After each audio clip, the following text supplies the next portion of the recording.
This is why you don't want life on easy mode. And in this video, I'm going to talk about it. But to put it simply, if life is too easy, then that means you don't have room to grow.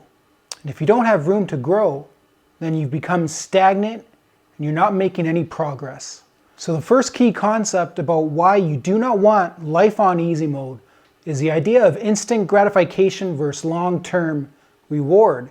If life is easy, it's probably because you're satisfying things that are immediately pleasing to you. You're gratifying your desires, and you're seeking respite from anything that gives you friction in life. So if you're not moving into the friction, then that means you're not doing anything difficult. And if you're not doing anything difficult, then you're not learning and growing beyond your current level of knowledge and ability. And this is a terrible place to be in, because when you're stagnant, you're not really living. If you've become content with life, then you've lost the hunger to pursue something more and something greater. You have to weigh the instant gratification on one side with the sacrifice, but the long-term gain and benefit on the other side. These are the two choices that we're faced with on a day-to-day basis.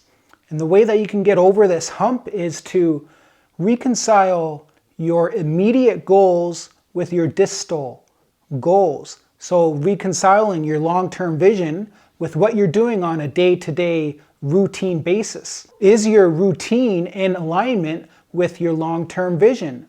Are your habits progressing you towards making your vision a reality, or are they hindering you? Because those are the only two things that result from our actions. Our actions either bring us closer to our goals or further away from our goals. So keep that in mind. The second reason why you don't want life on easy mode is because when you meet a challenge head on, you're engaging your dopamine reward system. Sustainable dopamine through challenging yourself. So through setting goals, through achieving your goals, and then through meeting the challenge head on. So when we face a threat, we have a couple choices. We can either run, or we can meet the threat head on, or we can freeze. This is called the fight, flight, and freeze response.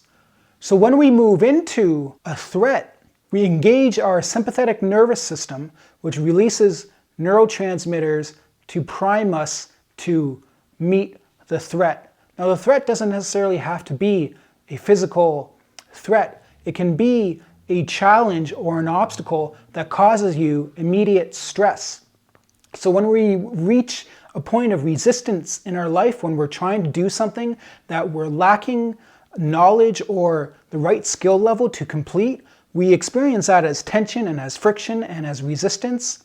And our natural instinct is to shy away from that action or that challenge, that obstacle. But if we tackle that obstacle head on, we get a boost of dopamine and norepinephrine and adrenaline that urges us to move forward towards the threat. So this is how we can engage our dopamine reward system and rewire our neural pathways from seeking instant gratification to doing things that are a little bit outside of our comfort zone that will bring us growth in the long term. And the last core concept of why you don't want life on easy mode is because you want to build confidence.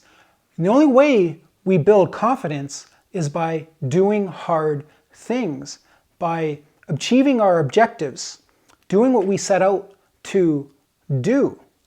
And when we come to terms with our capabilities, which we learn through doing things that are hard and difficult, then we learn or we build confidence in our abilities and in ourselves. And we can't build confidence without these struggles, without these hurdles. So the next time you come across an obstacle or a hurdle in life and you feel resistance, I would advise you to take that as an opportunity to grow, because that is a sign that you're entering your zone of proximal development.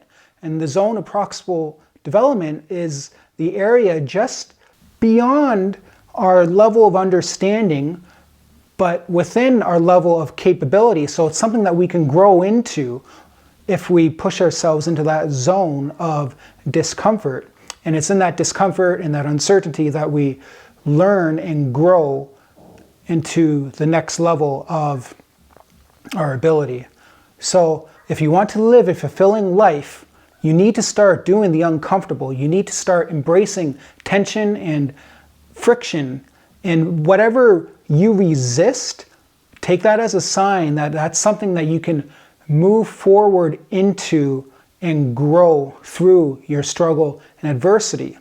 This is all to build a fulfilling life. If we meet challenges, we build our confidence, and we end up leading a fulfilling life through natural and intrinsic motives and means rather than extrinsic sources such as alcohol, drugs, pornography, etc. Easy dopamine access points. So I hope this video finds you well. Give me a like and subscribe, and check out this one for more.